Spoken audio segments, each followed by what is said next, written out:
اوكي.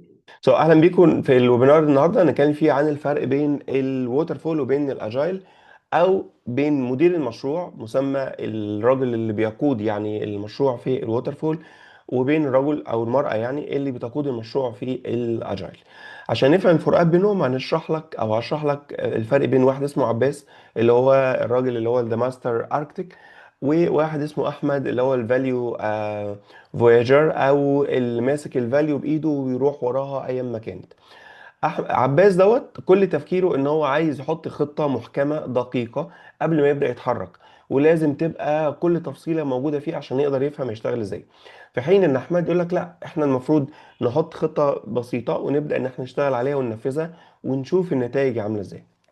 طيب، هنبدأ الأول بالأستاذ عباس. عباس هو كل زي ما بقول لك الدور بتاعه traditional project manager. أوكي. وكلمة traditional project manager دي كان هي المعتادة في الحياة يعني لحد مثلا من 5 سنين فاتوا، لحد لما بدأ كتاب البين بوك أو يعني البي ام اي بدأوا إن هم يقولوا يا جماعة ده احنا عندنا اجايل، وراحوا منزلين كتيب كده صغير جدا بيشرح إن الحياة كلها ماشية ووتر فول، احنا عارفين، بس في كونسبت كده اسمه الاجايل، انك لازم تبقى ايه، تتقبل التشينجز وتمشي ورا التغيرات اللي بتحصل كل فترة عشان تقدر تدي فاليو سريع.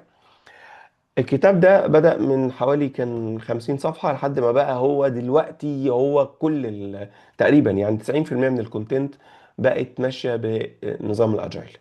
وبقى بقى في سيرتيفيكتس بقى كتيرة غير البي ام بي اللي كان مهيمن، واللي كان الماجوريتي بتاعته ووتر فول او المشاريع التقليديه. دلوقتي بقى في البي ام بي نفسه مور ذان 90% تقريبا، بالاديشن الجديده حتى كمان قال لك خلاص احنا هنحط ده على ده ونسميه هايبريد، بس كل التفكير على الحاجات السريعه المتغيره، وما بين بقى الشهادات التانيه زي السكرام ماستر والاجايل ماستر والبرودكت اونر. كل دول بيتغيروا واخدين التراك وبيجروا بما هو مطلوب في العالم، متطلبات العالم. ولسه الأستاذ عباس عايش في البريدكتد ابروتش، يقول لك لا احنا لازم نقيس 100 مرة، ولازم قبل ما ناخد خطوة قبل ما تقطع مرة واحدة قيس 100 مرة. ويستخدم بقى التول اللي هي القديمة الجانت تشارت بقى والتايم فريم، ويحط لي ديتيلد تاسكس قبل ما المشروع يبدأ. ده الستايل اللي انا عارف ناس كتير ستيل شغاله بيه لحد دلوقتي، لكن بقى بيعاني. يعني خلينا نتكلم بصراحه ان الحياه بقت سريعه وفيها متغيرات، والمشاريع بقت عايزه حد يكون سريع التناغم يعني. تمام. طيب بيجي بقى يشتغل على الريسك، يحط برضو ريسك بريبيرد بشكل دقيق جدا جدا جدا. وكل ده ايه، هو قاعد في البلاننج، هو قاعد على مكتبه، ومش مهم بقى الكلاينت مستعجل مش مستعجل، هو ماشي بالنظام القديم. تمام، زي بالظبط مسطره حرف تي كده لو تفتكر. مسطره حرف تي دي كنا مثلا بنشيلها في سنة 2000 ولا حاجة. بداية من 2000 و 2001 وكده بدأت تطلع حاجة اسمها اوتوكاد واحنا كنا بنشوفها ان هي ايه، حاجة كده من عمل الشيطان. يعني ايه، يعني ايه ترسم على الكمبيوتر؟ يعني انت مجنون ولا ايه؟ لحد دلوقتي ما بقاش في حاجة اسمها مسطرة حرف تي، واللي ما اشتغلش على الاوتوكاد ساعتها اتأخر كتير. هي نفس الحكاية. طيب الفوكس هو مركز على الاوتبوت. يعني ايه الاوتبوت؟ زي ما هو مكتوب هطلع. اللي طلع ده بقى الكلاينت عايزه ومش عايزه، ده موضوع ما يخصناش، ده موضوع تاني. طيب، على الجانب الاخر احمد هنقول مثلا هو لسه متخرج 26 سنه مش عارف ايه، ماشي مع الليتست ترند في النولج. فهو بيقول او المسمى بتاعه يعني، سميه بقى، عايز سميه اجايل بروجكت مانجر، تمام. عايز سميه كوتش، تمام.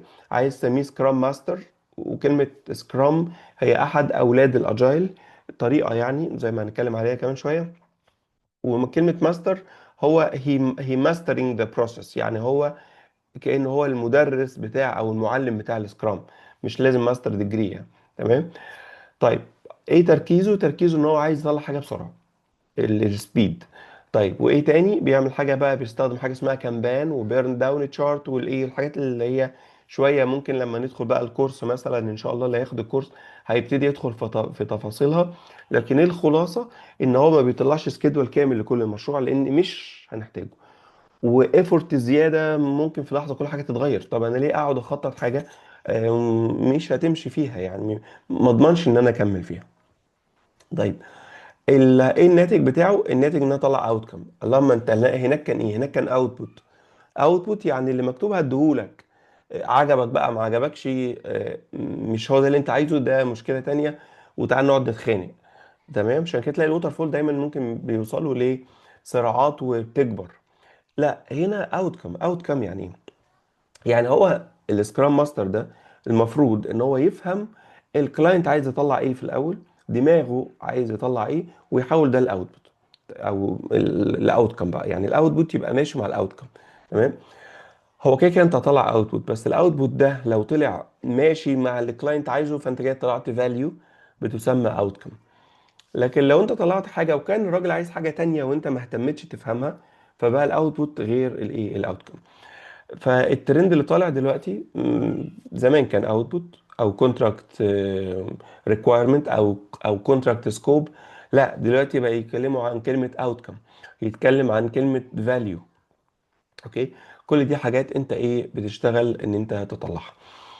وبالتالي طبعا تعالى تاني هتلاقي بقى ان عباس هو ايه يقول لك ديتيلد بلانر، لازم تعمل لي بلاننج كامل. وعشان كده دلوقتي لما حد يجي يقول لي طب اتعلم برامج سكيدولينج، طبعا هي مفيده وكل حاجه، بس دلوقتي طب ما تتعلم على الجديد بقى، يعني خد فكره بس تعالى امسك بقى الحاجات الجديده اللي كل الناس شغاله بيها دلوقتي. حتى مشاريع الكونستراكشن، حتى مشاريع الكونستراكشن اللي هي اصلا اساس اللي هم بيقولوا عليها ايه بقى، اساس الووتر فول يعني، بقت ماشيه بالستايل بتاع برضو ايه، في تشينجز وفيها بيحصل تغيرات. م? فيجي عباس يقول لك انا دي الراجل اللي هو الاولد فاشون يعني، يقول لك the project is only as good as its blueprint. يعني زي الورق، انا همشي على الورق، ويقعد يعمل شهور يخطط ويعمل وبتاع عشان يطلع حاجه واحده في الاخر. وبعدين التريجر بقى ان هو يبقى دايما ايه، لو الاكسكيوشن ستارت بيفور الفاينل ساين اوف، لو الاكسكيوشن بدأ من قبل ما ناخد ابروفال على كل حاجه، يا نهار ابيض ده يبقى هيتجنن. تمام. وكانها لا رجعه، يعني هو خلاص خد خطوه مش عارف يرجع فيها تاني. احمد بقى، احمد لا مش كده، احمد هو بيقعد يفكر، يقول لك ايه، تعال نبدأ بسرعه، حط لي خطه سريعه صغيره. زي ما انت عارف بيتسمى سبرنت، والسبرنت من اسبوع لاربع اسابيع. اسبوع كمل، اسبوع اتنين تلاتة اربعة حسب ما انت هتثبت، كمل. كل اسبوع تطلع بلان، او في يعني ساعتين تعمل بلاننج. ساعتين الاسبوع في ساعتين بلاننج بس في الاول، وبقية الاسبوع انت بتطلع نتائج. وفي نهاية الاسبوع هطلع فاليو للكلاينت. عشان كده هو بيقول لك ايه بقى، حاجة اسمها ام في بي، مينيمم فايبل برودكت، او بيسموها مينيمم فايبل بلان. بس هي تسمى مينيمم فايبل برودكت، هو ده الاسم بتاعها يعني. طلع لي حاجه الكلاينت يستخدمها ويشوفها، وتبقى انديكيتيف بالنسبه له الكلام مكمل في الاتجاه الصح ولا لا. وبالتالي لو جيت شفت الووتر فول بقى اللي هو بيمثله الراجل اللي اسمه عباس، هيقعد شغال شغال شغال شغال شغال شغال شغال لحد لما فجأة هوب احنا طلعنا الايه البيج بانج بقى، يعني ايه، المشروع طلع في الاخر. في الزمن ده محدش هيصبر عليك. يعني هو حتى انت وانت بتشوف السوشيال ميديا انت بتقلب بشكل سريع جدا جدا جدا يعني عشان تخلص الموضوع، مفيش وقت. عشان كده دايما انت في احمد بقى اللي هو الاجايل، بيمشي دايما ان هو بيدي فاليو سريعه، كل شويه بيدي فاليو سريعه، فاليو سريعه، فاليو سريعه، لحد لما تخلص المشروع كله. الكلاينت ما استناش 11 شهر عشان يبتدي يشوف اوتبوت زي الووتر فول، لا لا لا.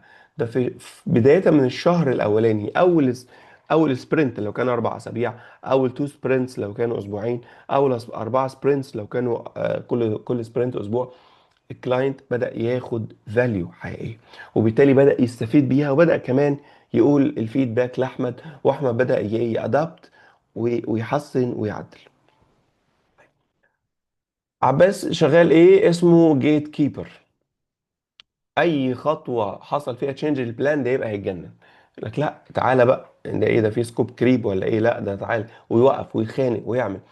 ها، وهو دايما بيقول لك ان السربرايزز ار جاست ا ساين اوف بور بلاننج. اي حاجه تجيله هو غير مستعد ليها. اي مفاجاه تجيله لا ده كده في ديزاستر عندنا وفي مشكله عندنا. وعشان كده الناس دول بتلاقيهم، انا شفت يعني بيترفدوا من المشاريع. فعلا فعلا بيحصل لهم ترمينيشن من البروجكت.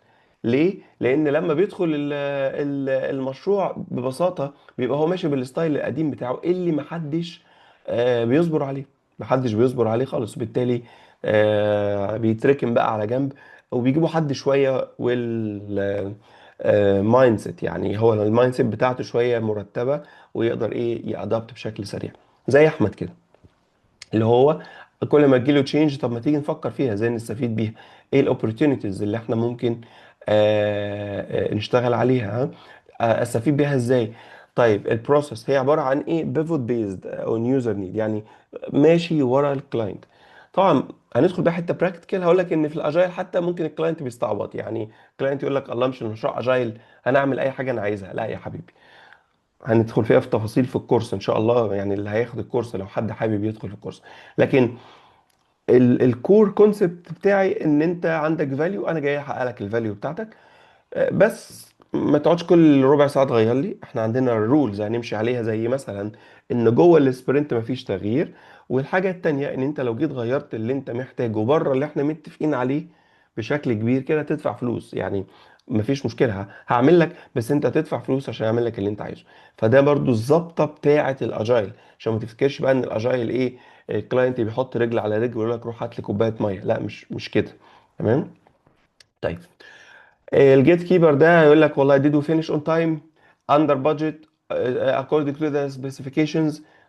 وستيل الكلام ده موجود ويحترم طبعا ولسه شغال، لكن انت لازم تفتح الباب التاني ان تشوف في حاجه تانية شغاله في العالم الاخر يعني.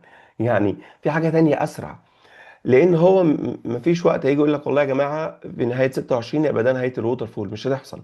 لكن هتلاقي الحاجات عماله ايه، تضيق تضيق لحد لما يبقى الماجوريتي والنورمال فلو بتاعنا هو الاجايل او الهايبريد. ما بقاش فيه، او مش هيبقى في حاجه بقى اسمها ووتر فول لوحدها. طيب بيقول لك بقى ايه، او سربرايز دايما هي علامه للبور بلاننج، في حين ان اللي هو الاجايل بقى did we solve the problem، الكلاينت ساتسفايد ولا لا، السيستم طلع فاليو للعميل، العميل بدأ يكسب فلوس ولا لا. شايف انت ان انت هنا بتعمل ايه؟ انت موفابل بالشكل اللي يخلي الراجل مبسوط. اوكي. انا شفت في احد المشاريع، كنت انا بروجكت مانجر وكان فوقي الاوبريشن مانجر، وكان رافض انه يعمل اي تشينج في البروجكت. وكان الكلاينت عايز يعمل تشينج، وكان لازم يحصل تشينج. يقول لك لا انتوا كل شويه تغيروا، طب ما احنا عادي هندفع لك فلوس. لا لا، انتوا يعني احنا مش يعني موضوع التغيير ده صعب عندنا. هو اللي كان صعب ولا حاجه، هو هتاخد في مقابل يعني مفيش مشكله. الديسيجن اللي اتاخد ان الراجل ده اتمنع من دخول السايت. طبعا هو فضل اوبريشن مانجر وكل حاجه عندنا في الشركه، لكن جوه البروجكت ما كانش مقبول انه يدخل في الموقع اصلا يعني. طيب الووتر فول بيمشي ازاي؟ بيمشي مراحل. تبدا تعمل اول اناليسيس، ديزاين، امبلمنتيشن، تيستنج، ريليز، او فابريكيشن، كونستراكشن، او تبني انستليشن، بعد كده تسلم الكاستمر. ده الووتر فول، وبيمشي ورا بعضه. اوكي. في حين ان النوع التاني في الووتر في الاجايل بقى، لا الاجايل مش كده. الاجايل بيمشي برضه في انيشيشن وفي بلاننج وفي امبلمنتيشن، لكن ما تقعدش تعملي بلاننج زي الووتر فول. لا، اعملي حاجه اسمها رود ماب. يعني تعالى نقعد كده مع بعض، ايه الرؤيه الكبيره بتاعتنا، عايزين نروح فين، وقسم لي المشروع فيزز. بتعمل ده في الاول، وبعدين سبرنت 1. تقعد قد ايه سبرنت 1؟ 2 ويكس. وممكن لو المشروع سريع اسبوع، لو المشروع ستيبل شويه 3، لو المشروع ستيبل اكتر 4 اسابيع، ماكسيموم 4 اسابيع. الافريج اسبوعين. طب احنا عشان نبدا نعمل سبرنت اسبوعين، يعني ايه سبرنت اسبوعين؟ يعني بتقفل الباب عليك وعلى الفريق وتقعد تشتغل اسبوعين، تطلع نتيجه سريعه زي اللي الكاستمر عايزها. ايه ده؟ طب فين البلاننج؟ ما احنا ما عندناش بلاننج. البلاننج هو كده حسب الكتب يعني. الاسبوع فيه ساعتين. الاسبوع فيه ساعتين بلان. طب لو اسبوعين يبقى 4 ساعات. اعملها بقى مره واحده، مرتين، اجتماع بنخطط فيه ونعمل بريك داون ونعمل استيميشن للايفورت، وتبدا تشتغل امبلمنتيشن فورا. وفي نهايه الاسبوعين تقعد مع الكلاينت. فاكر هناك في الووتر فول انت بعد شهور، وكان بيحصل عندنا يعني، وخناقات وخناقات. ليه بقى؟ لان حصل تشينج وما عملناش التشينج ومش عارف ايه، ويجيبوا ناس تتخانق، وبتوصل كتير جدا جدا جدا للمحاكم. والناس اللي كانوا شغالين في الووتر فول عارفين الكلام ده. الاجايل مش كده. الاجايل انت بتقعد اسبوعين وتروح تقابل الكلاينت، وحتى مش بتقابله كمان، ده انت بتعمل معاه، تدخل معاه اونلاين ميتنج وبتبعت له لينك يعمل تجربة او يشوف ويديك فيدباك. فاهم؟ طب الفيدباك اترفض، خلاص مش مشكلة، هنعيده في الاسبوعين الجايين. طبعا ده لو اترفض بسبب مشكلة عندك، لكن لو بسبب ان هو حب يغير، هنقول له خلاص ده مش موجود في البلان، هنعمل اللي انت عايزه، حاضر، هنبدأ من اول بكرة ننفذ اللي انت عايزه، بس هيبقى فيه تشينج ريكوست او فاريشن اوردر. فاهم؟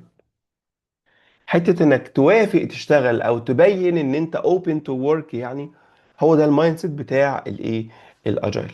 من الناحيه التانيه انت مع الفريق وانتوا قافلين على بعض خلال الاسبوعين، انت شغال انت والفريق بتاعك عشان تخدم عليهم يعني. احنا عملنا بلان، طيب في حاجه واقفه عندكم، مش فاهمين حاجه، واقفين على حاجه مش عارف ايه، وانت دورك بيسموه سيرفنت ليدر. سيرفنت ليدر يعني انت بتشوف متطلباتهم.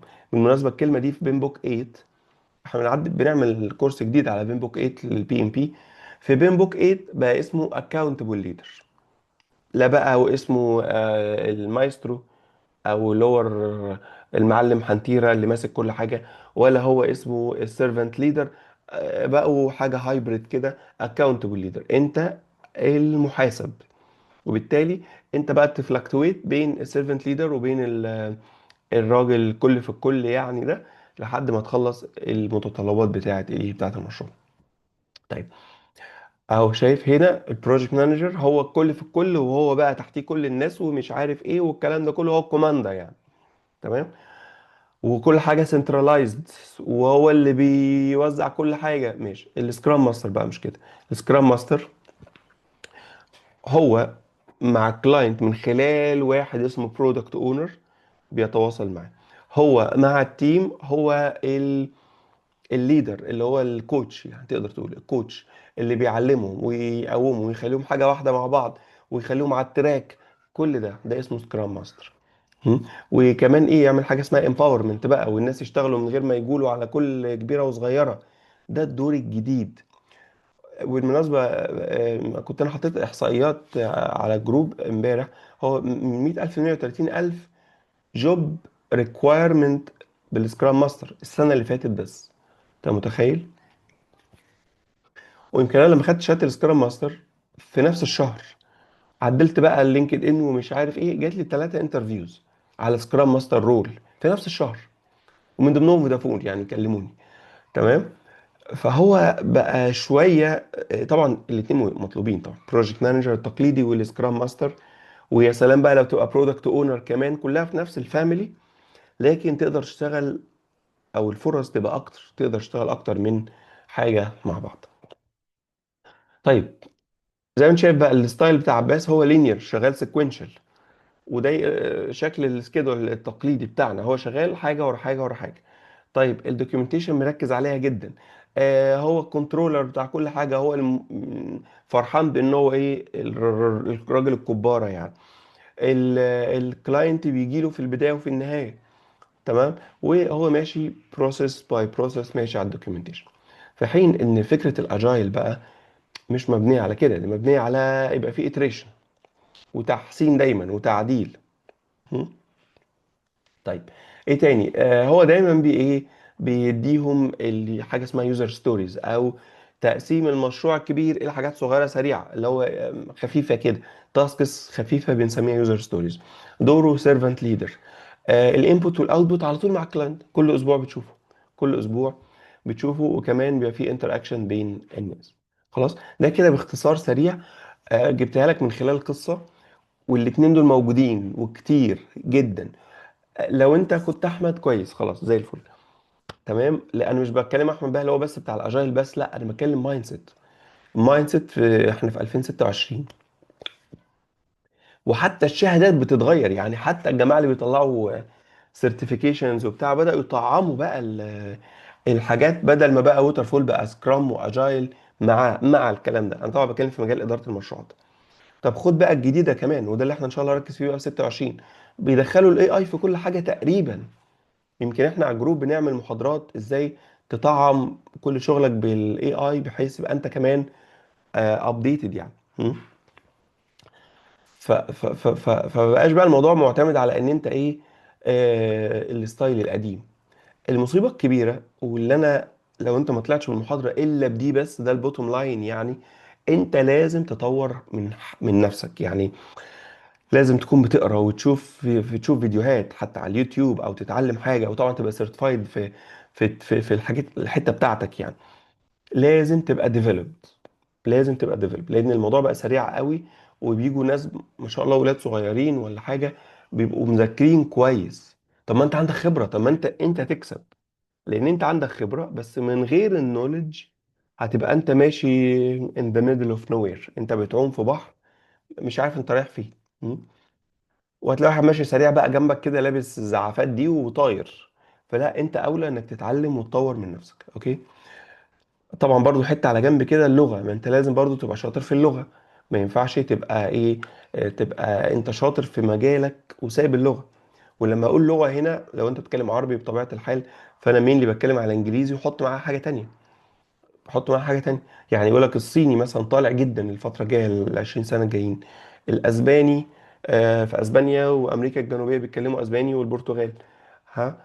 يعني انا برشح واحده في دول يعني، مع الانجليزي يا صيني يا اسباني. وطبعا مع الاي اي هيسهل لك كل حاجه. طيب نرجع تاني للسيرتيفيكيشن بلان بتاعتنا. شوف، عشان تدخل الكارير دوت، في كذا حاجه كده هتمشي فيها. السكرام فاندامنتال سيرتيفايد دي شهاده بدايه تبدا بيها، دي فري. هطلب منك بس تبعت لي على الجروب، هنفتح الجروب. هتبعت لي على الجروب الايميل بتاعك، او انا هبعت لك فورم يعني. هتملاها، حط فيها الايميل بتاعك، هيجي لك اكسس للكورس دوت. ده الكورس مجانا، والشهاده مجانا.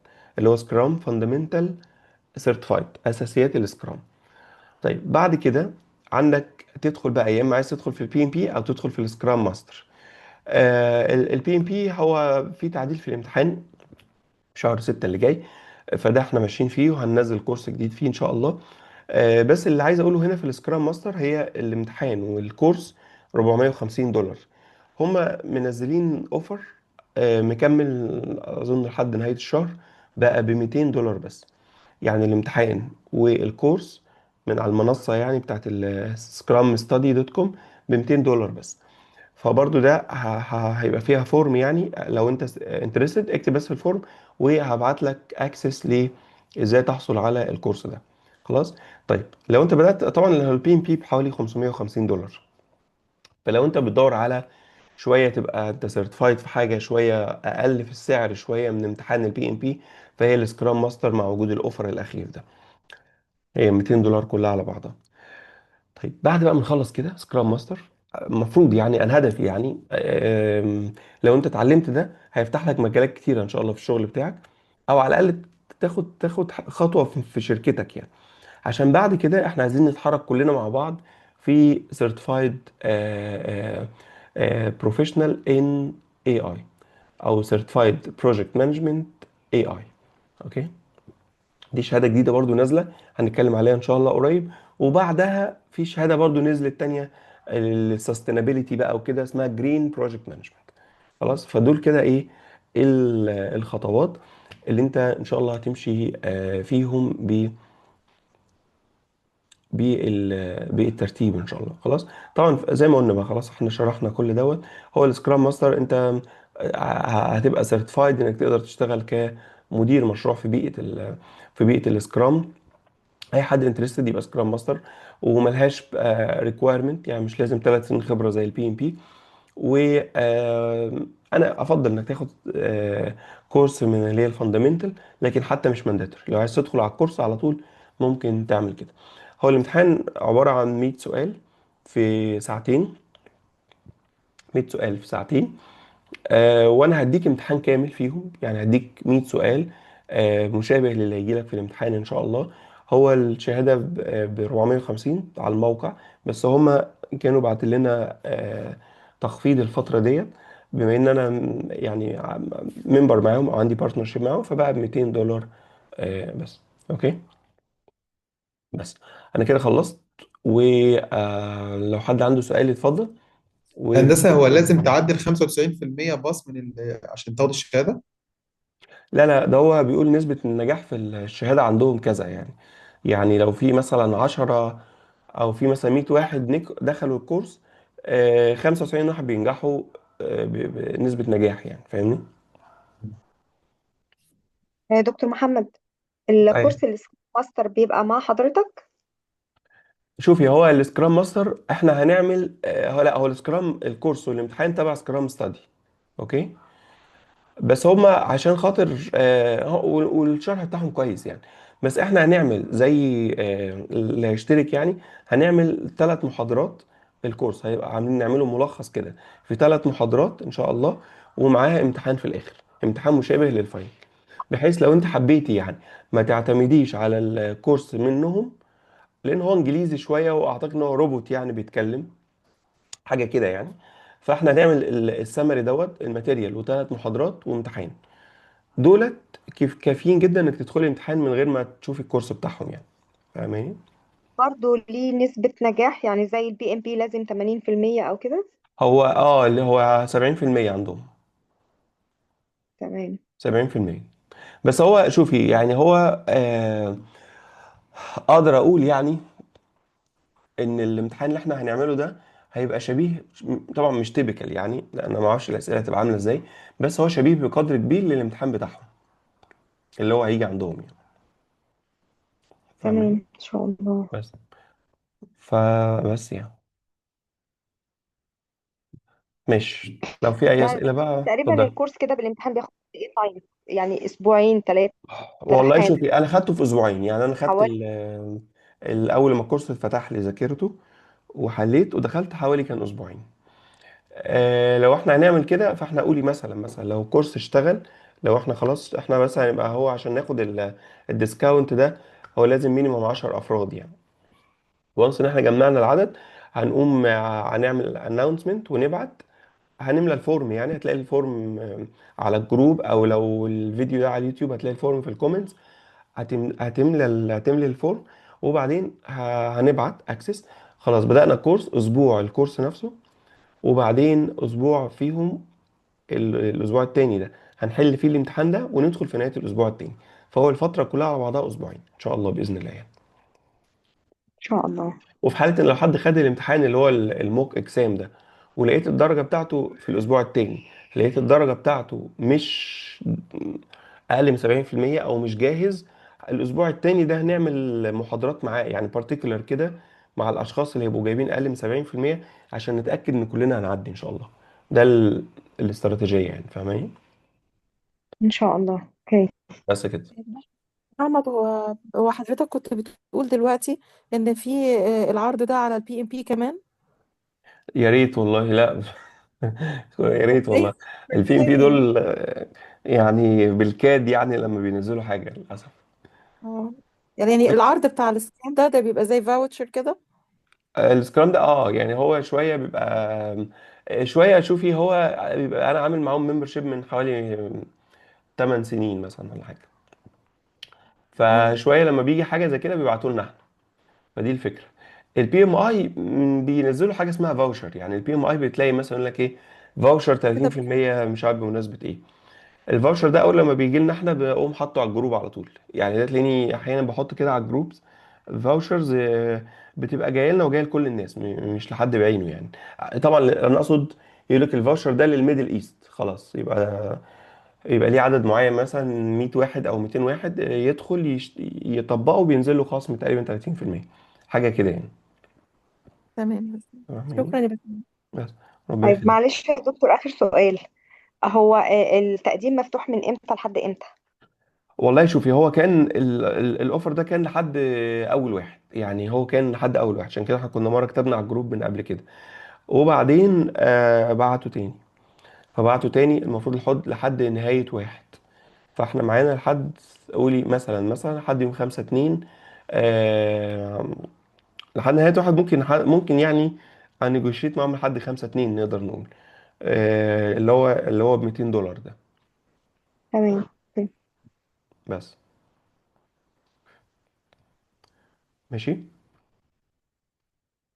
طيب خلاص، هنفتح بقى على الجروب ونشوف بقى هنتكلم في ايه المرة الجاية ان شاء الله يوم الاثنين بإذن الله. ماشي. يلا شكرا. هل لازم نمتحن اللي هو الانترناشونال دون، او اللي هو ب $200 دون، ولا مش شرط ممكن نمتحن لوكال حاجات؟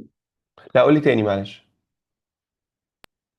بقول يعني هل لازم نمتحن في الشهاده اللي هي السيرتيفيكت دي، هل لازم نمتحن بال $200 بس كامل بص انا كده؟ صوت بيقطع مش عارف اسمعك. لو تكتب لي بس على الشات او حاجة عشان مش عارف اسمعك كويس. تمام، حاضر. ماشي اكتب لي في الحاجة اللي هم مش عاملينها بقى، وده احنا هنعمله في المحاضرات ان شاء الله، ان احنا ازاي ندخل الاي اي في الشغل بتاعنا. هم بالمناسبة عندهم اي اي موديل اسمه فابرو. فابرو ده برضو هنتكلم عليه. هم برضو كانوا بعتوا لي اكسس ان انا ممكن اشتغل عليه، فممكن ممكن ان شاء الله اشوف لو انتوا دخلتوا الكورس دوت، هل ممكن اديكوا اكسس تشتغلوا عليه ولا لا. فابرو ده ببساطة كده انت بتقول له ان انت عايز تعمل مشروع جديد او عندك مشروع جديد، وتبتدي تديله انفو يعني عن المشروع. خلاص. يعمل لك ايه فابرو ده بقى؟ يطلع لك البروجكت تشارتر، ويعمل لك يقسم لك سبرنتس، ويطلع لك اليوزر ستوريز.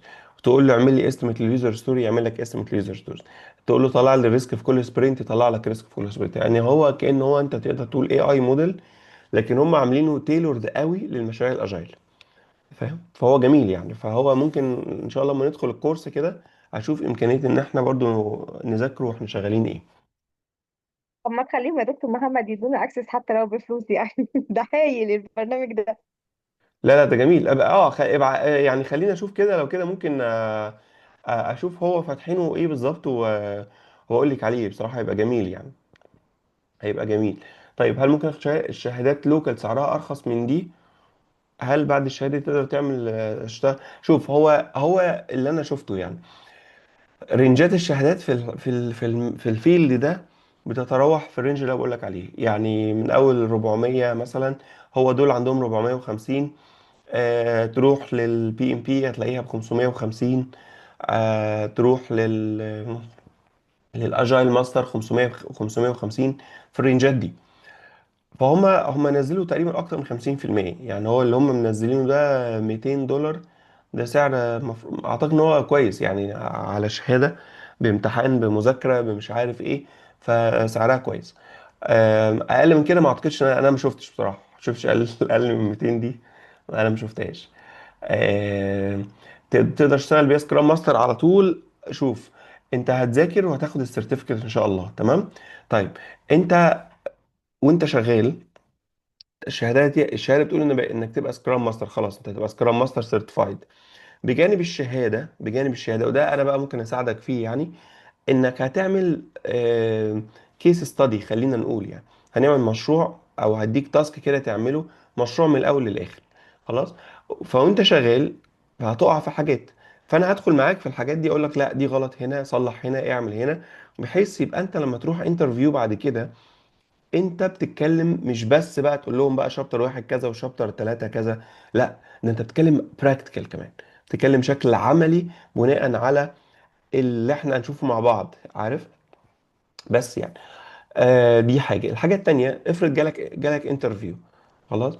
هو بيسأل في ايه بقى؟ انا بقول لك انا اتحطيت في حوالي 3 مرات او اكتر في الموضوع ده يعني.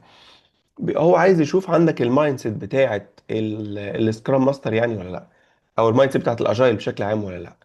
يقول لك بقى السبرنت مدته قد ايه، بيتقسموا ازاي، بتعمل ايه فيه، طب يوزر ستوري بتجيبها ازاي، طب حصلت مشكله في وسط المشروع تعمل ايه، طب الكلاينت رجع في كلامه وغير مش عارف ايه تعمل ايه. الكلام كله في هذا القبيل.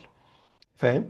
بس طب انت بقى لو خدت السيرتيفيكت ورحت اشتغلت في عملي براكتيكال يعني، خلاص هتعرف تشتغل برضه. انا برضه شغال بقى لي فتره في المجال وبقول لك يعني. خلاص كل الفكره بس اللي يمكن تحتاج تعملها وانت لما تروح بقى الشركه دي، تذاكر المصطلحات بتاعتهم بس. لان ممكن يبقى المصطلحات ماشيه مع اللي انت هتذاكره، ممكن يبقى ليهم هما شويه مصطلحات تانية شويه. يعني بدل ما تطلع البلاننج دوكيمنت، هم بيسموها مثلا BRD دوكيمنت، بزنس ريكويرمنت دوكيمنت، او بيسميها BOC، بروف اوف كونسبت. المصطلحات دي ممكن تلاقيها جديده هناك، بس عادي تخلصها مثلا في مذاكره اسبوع في الشركه يعني. يعني فاهم، وتتعود على المصطلحات، خلاص بقيت بتتكلم زيهم. ماشي. هل ممكن نشتغل بعد مذاكره الشهاده دي من غير امتحان؟ ممكن من غير امتحان، بس مين اللي هيعينك؟ فاهم. يعني انت عايز تقول له عايز اشتغل سكرام ماستر، هو هيطلب منك حاجتين، احدهما او كلاهما، يا اما خبره وشهاده، يا اما شهاده بس، يا اما خبره بس. فاهم. بس لكن لو انت ذاكرت ورايح له تقول له شغلني سكرام ماستر، طب ايه الايفيدنس؟ انا معايا شهاده. طب لو مش معاك شهاده، انا معايا مثلا خبره 5 6 سنين. فاهم. فلازم واحده فيهم على الاقل. دي بس الظابطه يعني. فاهم. بس. بس يا رب كده اكون جاوبت على كل حاجه. هحط اللينك بتاعت زي الفورم يعني لو هتملاها. وايه ونبدا بقى ان شاء الله على خير. احنا معانا لحد اخر الشهر او لحد اول اتنين كده بالكتير، عشان الكورس دوت. ونتقابل بقى يوم الاثنين نتكلم على حاجه، نرجع تاني نتكلم على AI بقى ان شاء الله. ماشي. يلا. اشوفكم على خير، والسلام عليكم ورحمه الله وبركاته.